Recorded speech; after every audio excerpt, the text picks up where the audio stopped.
എറണാകുളം ജില്ലയിൽ മഴ മുന്നറിയിപ്പ് ഓറഞ്ച് അലർട്ടാണ് നിലവിൽ ഉള്ളത്. രാവിലെ മുതൽ ശക്തമായ മഴയായിരുന്നു ഉണ്ടായിരുന്നത്. നമ്മളിപ്പോൾ കാണുന്നത് പെരിയാറാണ്. പെരിയാർ കര കവിഞ്ഞ് ഒഴുകുകയാണ്. ആലുവ ശിവക്ഷേത്രം പൂർണ്ണമായും മുങ്ങുന്ന ഒരു സ്ഥിതിയിലെത്തി.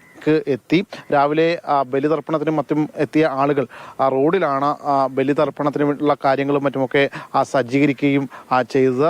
അതോടൊപ്പം തന്നെ ഇവിടുത്തെ പാടശേഖരങ്ങളിലേക്ക് ഈ പെരിയാർ കര കവിഞ്ഞൊഴുകിയതോടെ വെള്ളം കയറാൻ തുടങ്ങി.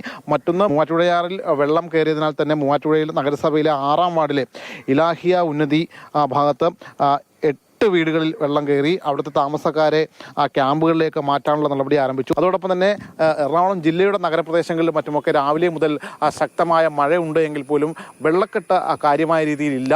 മറ്റ് ഇടങ്ങളിലൊന്നും അത്തരത്തിൽ വെള്ളക്കെട്ട് അനുഭവപ്പെടുന്നില്ല.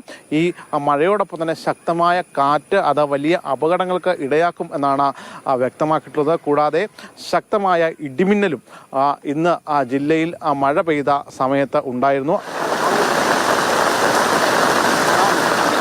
നമ്മളിപ്പോൾ ഉള്ളത് വടക്കൻ പറവൂർ കുന്നുകര പഞ്ചായത്തിലാണ്. ഇവിടെ ഇപ്പോൾ വെള്ളം കയറി വീടുകളിൽ നിന്നൊക്കെ ആളുകളെയൊക്കെ ദുരിതാശ്വാസ ക്യാമ്പിലേക്ക് ഒഴിപ്പിച്ചിരിക്കുകയാണ്. തൊട്ടപ്പുറത്ത് പുഴയാണ്. ചാലക്കുടി പുഴയാറും പെരിയാറും ഒരുമിച്ച് ഒഴുകുന്ന ഒരിടം കൂടിയാണ്. അതുകൊണ്ട് തന്നെ വലിയ തോതിൽ വെള്ളം ഇരച്ചു കയറി. പുലർച്ചയോടുകൂടിയാണ് വെള്ളം എത്തിയത്. അങ്ങനെ രാവിലെയോടുകൂടി തന്നെ ആളുകളെയൊക്കെ നീക്കാൻ പറ്റിയത്. നമ്മൾ തൊട്ടപ്പുറത്ത് കാണാം, വീടുകളൊക്കെ ഏകദേശം പകുതിയോളം മുങ്ങി നിൽക്കുകയാണ്. ഇവിടെ ഞാൻ വെളുപ്പിന് 3 മണിക്ക് വന്നാണ്. എനിക്ക് ഒരു സംസാരിക്കാത്ത ഒരു കുട്ടിയുണ്ട്. ആ കുട്ടീനെയും കൊണ്ട് ഇപ്പൊ ഭാര്യ വീട്ടിലേക്ക് പറഞ്ഞു വിട്ടേക്കാണ്. ഇപ്പം വിശന്നിട്ട് പാടില്ല. ഞങ്ങള് അടുത്ത ഒരു സ്ഥലത്ത് നിന്ന് കുറച്ച് കപ്പ മേടിച്ച് ഇവിടെ എല്ലാവരും കൂടിയിട്ട് പുഴുങ്ങി. ചേട്ടാ, ഇവിടുത്തെ അവസ്ഥ എങ്ങനെയാണ്? ഭയങ്കര പരിതാപകരമാണ്. വെള്ളം കൂടെ കയറുന്ന കാരണം ഇവിടെ ആൾക്കാർ ഇങ്ങനെ മാറിക്കൊണ്ടിരിക്കുകയാണ്.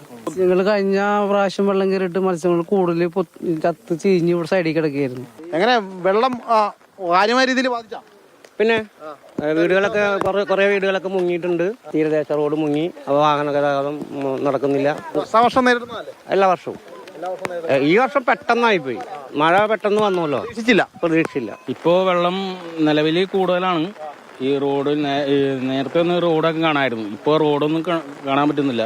നിലവിലെ കപ്പയൊക്കെ വെച്ച് ഇവിടെ ഈ റോഡരികിലാണ് ഇവരിപ്പോ കഴിയുന്നത്.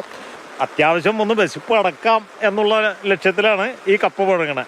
വിജേഷ് പുതുവാശ്ശേരിക്കൊപ്പം ശ്യാമപ്രസാദ് ഉത്തമൻ, മാതൃഭൂമി ന്യൂസ്, കൊച്ചി.